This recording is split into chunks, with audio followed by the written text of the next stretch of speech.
Doctor Ambedkar सांस्कृतिक युवक संघ तरफ सब रेजिस्ट्रार कार्यालय छकठारे पद्मश्री मोहन नायकों जयंती पालन करा जायथिला।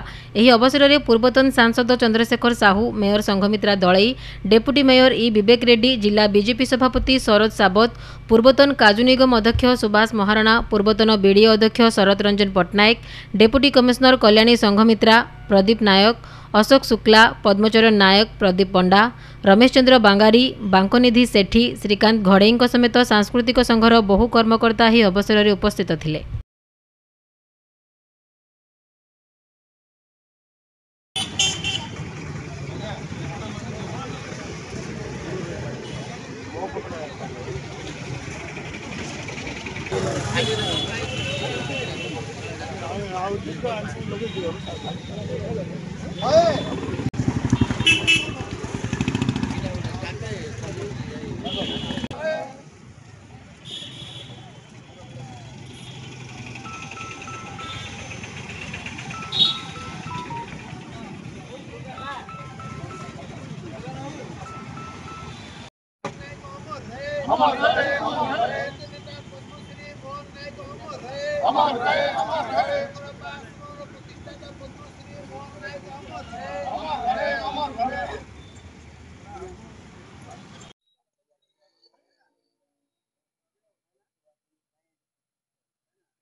आज पद्मश्री मोहन नायक आज पुण्य जन्मतिथि। यही जन्मतिथि आम प्रति वर्ष भरी आम बीएमसी तरफ समस्त सोसाइटी तरफ माल्यार्पण हुए।